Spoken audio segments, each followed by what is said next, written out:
Okay, so let's build our first web page. I've already got my HTML tags, which are going to tell my web browser that this is an HTML document and not a Word document or something else.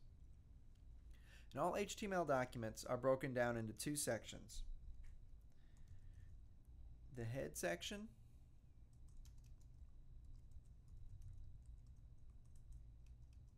and the body section.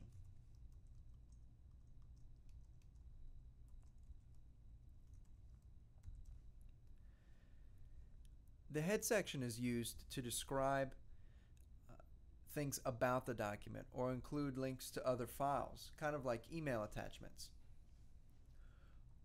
One thing that is always included in the head section is the text that you see in the very top of your window in the title bar. And that's included by using a title tag. We'll call this my first web page. Remember, if I start a tag, I have to include a closing tag.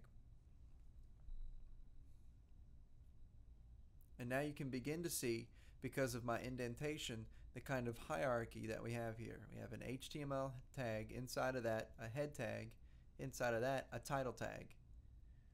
Then we close and finish our title tag, then we finish our head tag, and so we're done with the head tag. Up next is the body tag. And whatever's inside of the body tag will actually be displayed on the web page. One of the most important tags is called the heading 1 tag, or H1 as you see here. And the H1 tag is important because it's the title or heading of our document. It's very important. It's going to be what's displayed in your Google search results. You know, it's one of the most important tags and should always be included on every web page. So, hello world, I'm a web page. And I'll close my H1 tag. Now the H1 tag, like I said, is used for headings, and there's actually 6 different heading tags: H1, H2, H3, H4, H5, and H6. So to show you the difference, I'm going to change this to I'm a heading 1. And what do you think a heading 2 tag is going to look like? H2, exactly. We'll just use the same text.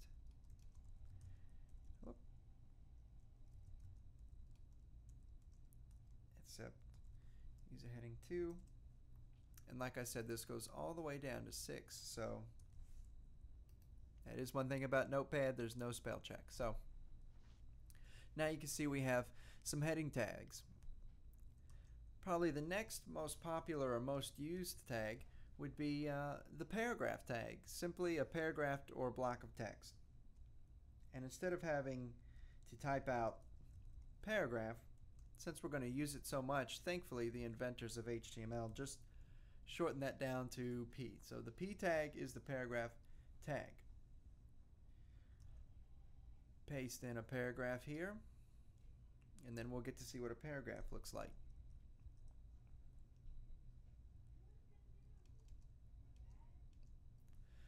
Something else that's noteworthy about HTML is that we're not ever limited to how many elements or tags we can have on a page, or in the way we nest tags within each other. So if I create another paragraph tag, text inside of it,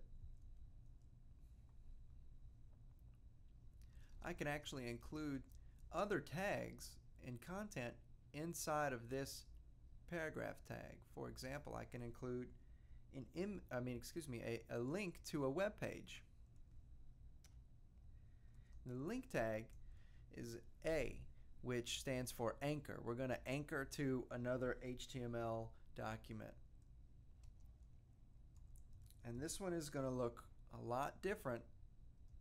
We're going to start specifying some information. A for anchor, href for hyper reference. And then we're going to put in, we'll put in the ite130.com homepage. And so now I've just thrown something new at you. What is this right here? This is called an HTML attribute. This is some information about this particular anchor tag. And there are attributes for every HTML tag available, but you don't always have to use them. You do have to use them for the anchor tag because otherwise your link won't go to anywhere. This href attribute is the destination that you want people to go to when they click on the link. What I put inside the tag itself will be the text you see on the screen.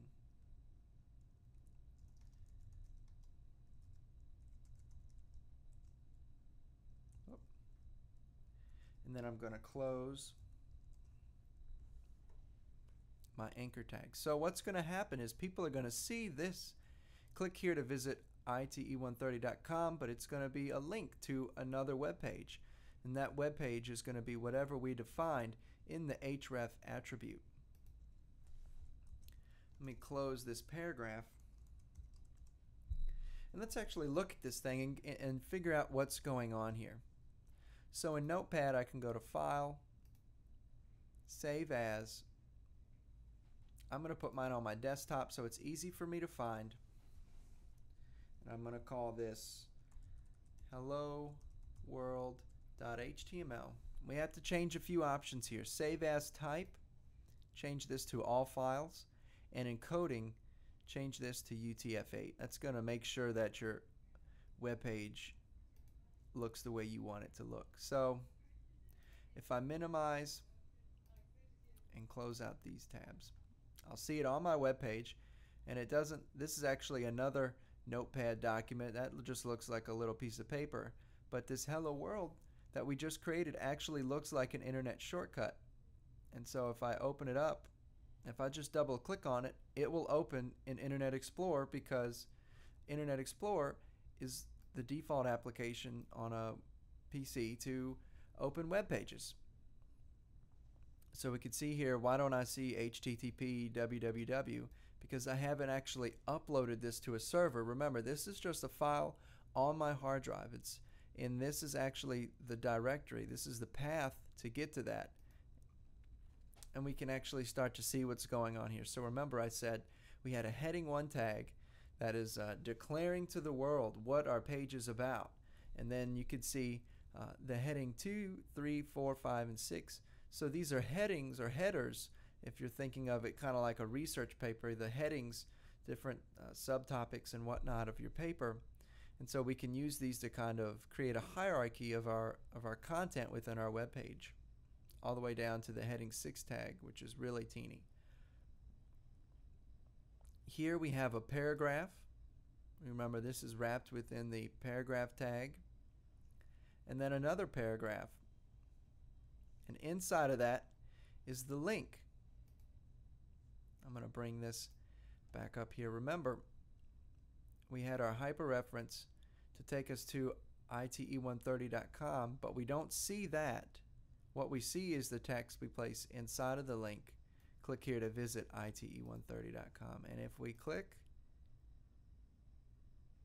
there we go. We get sent to ite130.com, just what we thought.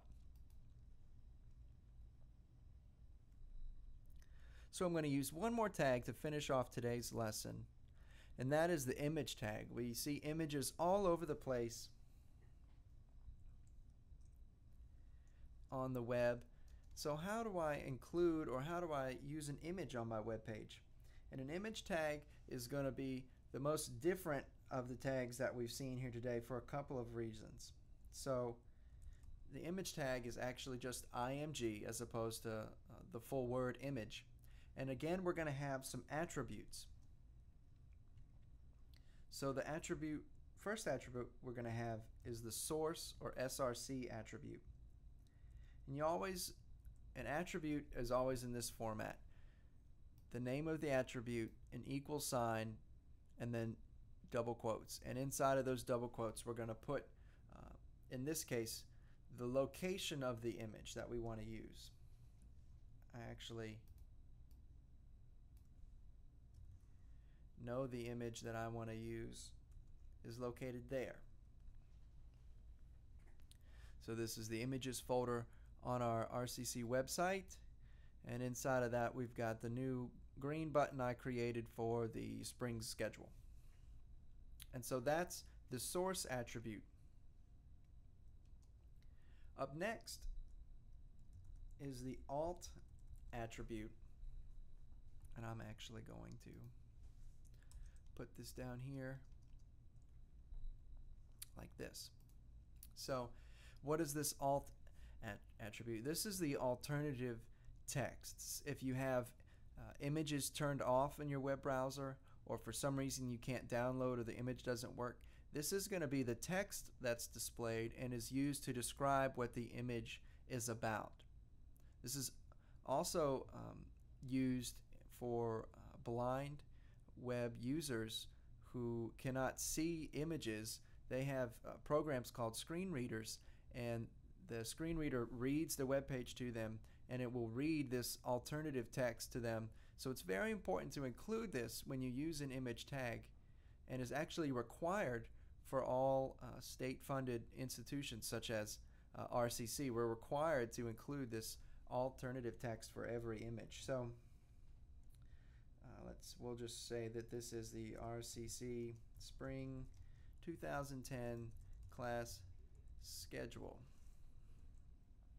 Now, we're done with our image tag. So what do you expect to see? Finish this off and have our closing image tag. But the makers of HTML decided to change things up on us, and image tags are not made in the traditional way here. So we're actually not going to have a closing tag. What we're going to have here is we're going to finish off our image tag with the actual forward slash and greater than sign itself. So it's almost like we took, here, I'll show it to you while I'm saying it. It's almost like we took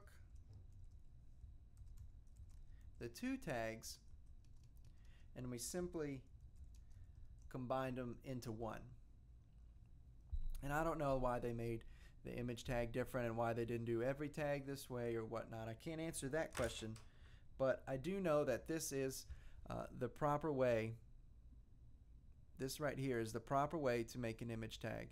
This is not. So we don't want to do that. So let's see what we just added. If I save my page and I come back over here to my web browser where I'm viewing the page, all I have to do is hit refresh. And there we go. Now it actually included that image. And you can see to the bottom, let me see if I can get it to come back. To the bottom right-hand corner of that image is RCC Spring 2010 class schedule, which was the alternative text that we described and that we put in that alt attribute. Now you might notice that on the RCC homepage, this image is actually used to go somewhere. And we can actually use this image as a link. And so how do we do that? Well, I do it just like this. I'll use an anchor tag because we want to create a link,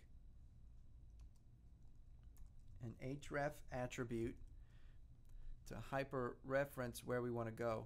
Let's go find where we want to go. So I'm going to open a new tab and go to the RCC homepage. Click on this button. This is where we want to go. Here's the class schedule.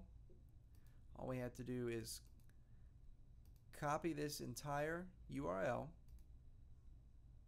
paste it in our href attribute. I will finish my tag there and include my ending anchor tag. And so now I've got another link, another anchor tag, and nested inside of that is an image tag.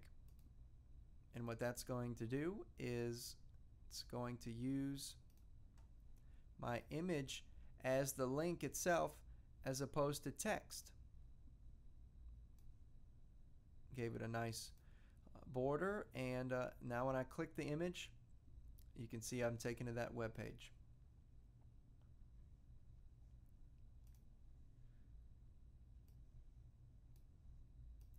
So that's our introduction to HTML. Follow along with this podcast. Try to create this page on your own, listening to what I say and following along with me.